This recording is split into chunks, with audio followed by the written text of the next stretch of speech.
தென்னாடுடைய சிவனே போற்றி, எந்நாட்டவர்க்கும் இறைவா போற்றி. அனைத்து தமிழ் உள்ளங்களுக்கும் கனிவான வணக்கங்கள்.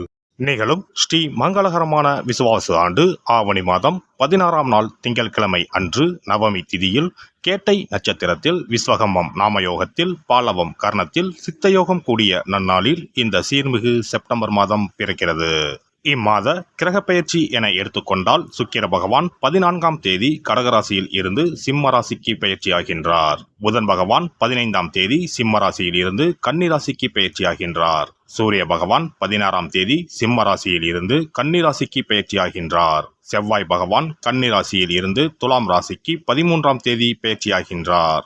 இந்த கிரக மாற்றங்களால் உங்கள் வாழ்வில் இம்மாதம் ஏற்படக்கூடிய சுப மற்றும் அசுப பலன்கள் என்ன என்பதனையும், அசுப பலன்கள் ஏற்படுமாயின் ராசிக்காரர்கள் செய்ய வேண்டிய பரிகாரம் என்ன என்பதனையும், வணங்க வேண்டிய தெய்வம் யார் என்பதனை பற்றியும் விரிவாக காண்போம். பிறக்கப் போகும் இம்மாதத்தில் உங்கள் வாழ்வில் வளமும் நலமும் செல்வ செழிப்பும் பெற்று வாழ்வில் உயரிய நிலையை அடைய எல்லாம் வல்ல எம்பெருமானை வேண்டி விரும்பி கேட்டுக்கொள்கிறேன். கடகராசி அன்பர்களே, இந்த மாதம் வீண் செலவுகள் குறையும். எந்த ஒரு வேலையை செய்து முடிப்பதிலும் இருந்த தடைகள் நீங்கும். வீண் விவகாரங்களில் தலையிடுவதை தவிர்க்கவும். மற்றவர்களுக்காக வாதாடுவதை தவிர்ப்பது நல்லது. வருமானம் கூடும், மன திருப்தி உண்டாகும். தொழில் வியாபாரத்தில் ஈடுபட்டு இருப்பவர்களுக்கு புதிய ஆர்டர்கள் பெறுவதில் இருந்த தாமதம் நீங்கும். வரவு இருந்த போதிலும் வியாபாரம் தொடர்பாக திடீர் முதலீடு செலவு உண்டாகலாம். உத்தியோகத்தில் இருப்பவர்கள் மிகவும் கவனமுடன் இருப்பது நல்லது. மேலிடத்துடன் கனிவை அனுசரிப்பது மிகவும் நல்லது. உறவினர்கள் நண்பர்கள் உதவியாக இருப்பார்கள். குடும்பத்தில் இருப்பவர்களை அனுசரித்து செல்வது நல்லது. வாழ்க்கை துணையின் உடல் நலத்தில் கவனம் தேவை. பிள்ளைகளுக்காக அலைய வேண்டியிருக்கும். மகிழ்ச்சி உண்டாகும். பெண்களை பொறுத்தவரை அடுத்தவர்கள் பிரச்சனைகளை தீர்க்க முயற்சிகளை மேற்கொள்வதை தவிர்ப்பது நல்லது. தேவையற்ற செலவுகள் ஏற்படலாம். எதிலும் கவனமாக இருப்பது நன்மை தரும். கலைத்துறையினருக்கு எடுத்த முயற்சிகள் சாதகமான பலன் தரும். பணவரத்து அதிகரிக்கும். தொழில் தொடர்பான காரியங்களை யோசித்து செய்வது நல்ல பலனை தரும். வீண் கவலை ஏற்பட்டு நீங்கும். புத்தி சாதுரியத்தால் எல்லாவற்றையும் சமாளித்து வெற்றி காண்பீர்கள். அரசியல் துறையினரை பொறுத்தவரை மேலிடம் நீங்கள் சொல்வதை கேட்டு நடக்கவில்லையே என்ற எண்ணம் ஏற்படும். வழக்குகளில் சாதகமான நிலை காணப்படும். நீங்கள் மற்றவர்களுக்கு உதவிக்கரம் நீட்டுவதில் தயங்க மாட்டீர்கள். பேச்சு திறமை அதிகரிக்கும்.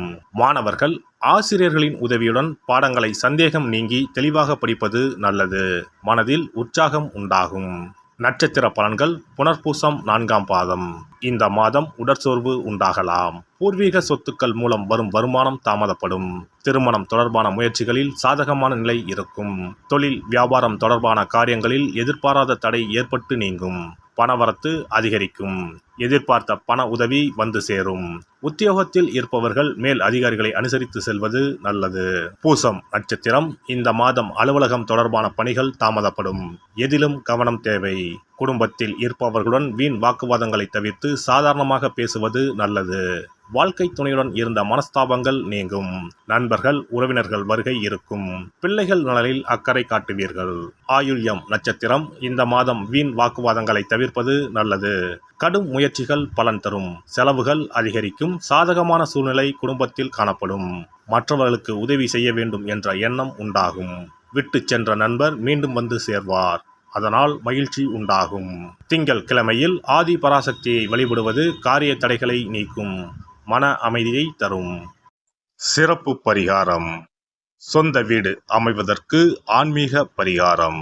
சொந்த வீடு கனவு நிறைவேற வேண்டும் என்பதற்காக எத்தனையோ கோவிலுக்கு சென்று எத்தனையோ பூஜை வழிபாடு என செய்தும் ஒன்றும் நடக்கவில்லை என்பவர்கள் வீட்டிலேயே இந்த எளிய பரிகாரத்தை செய்து வந்தால் நல்ல பலன் கிடைக்கும். எளிமையான இந்த 2 பரிகாரங்களை செய்து வந்தால் விரைவில் சொந்த வீடு யோகம் அமையும். அதனால் நம்பிக்கையுடன் இந்த சக்தி வாய்ந்த வழிபாட்டை செய்து வரவும்.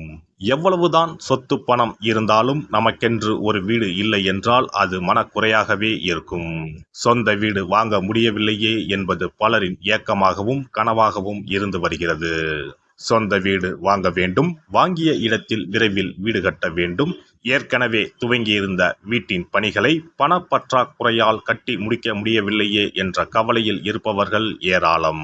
இப்படிப்பட்டவர்கள் வீட்டிலேயே எளிமையான 2 பரிகாரங்களை தொடர்ந்து செய்து வந்தாலே போதும்.